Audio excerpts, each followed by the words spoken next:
Maka ketika itu Allah telah memperkenalkan dirinya kepada Nur Muhammad bahwa sesungguhnya namaku ini adalah Allah, aku ini Tuhan.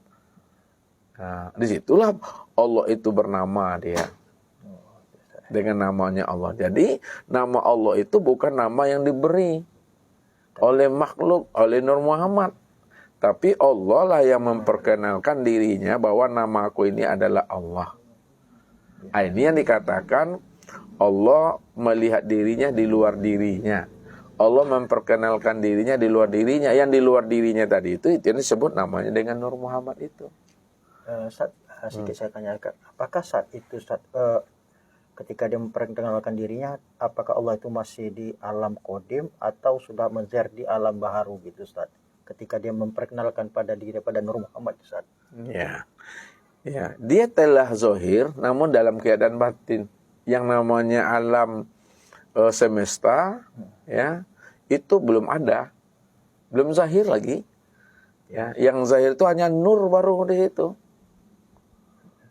Nah, namun setelah Tuhan itu bernama dengan nama Allah tadi, ya, barulah terciptalah namanya sekalian alam ini.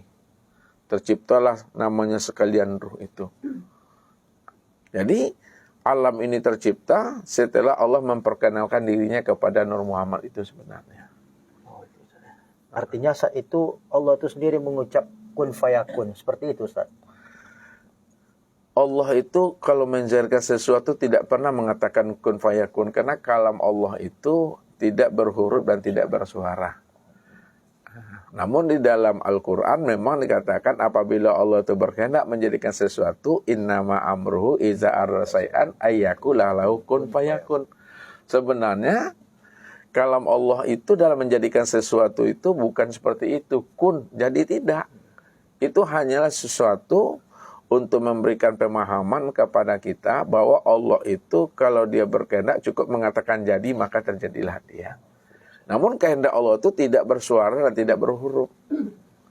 Itu yang disebut namanya. Apa yang menjadi keinginan dan kehendak Allah tadi itu udah makna kun sebenarnya. Itu makna kun itu sebenarnya. Jadi tidak kata-kata kun itu maksudnya yang menjadi pemahamannya. Ketika Pak Jul mau minum kopi lah maksudnya nih. Kehendak. Nah, kehendak mau minum kopi itu dah kun maknanya tuh. Artinya niat sama kehendak gimana tuh Ustaz? Sama. Kalau niat itu udah dijazamkan.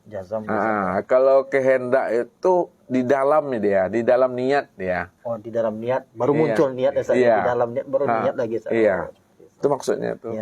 Jadi kehendak itulah yang dikatakan maknanya kun itu. Kapan Allah itu menciptakan nur itu dan apa yang tercipta pertamanya dari nur itu? Apakah bumi dulu ataukah Nur Muhammad itu menjadi bumi dan menjadi segalian alam ini? Kan penjelasannya. Ya.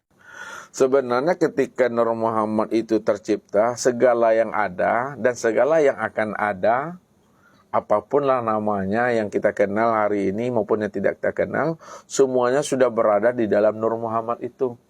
Ibarat kalau Ustadz bilang kan ini namanya tinta lah, tinta. Di dalam tinta ini sudah ada semuanya huruf A sampai Z. Mau buat rumah, mau buat mobil sudah ada di dalam tinta ini. Tinggal lagi penzahirannya apa yang lebih dahulu. Ini yang tidak dijelaskan. Kalau dalam riwayat yang lain, yang pertama kali setelah nur itu disebut namanya dengan kolam. Sebetulnya kolam itu asalnya daripada nur.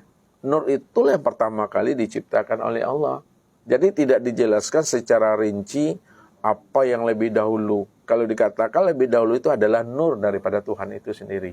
Baru namanya kolam, baru namanya kursi, baru namanya aras, baru ada namanya hluk.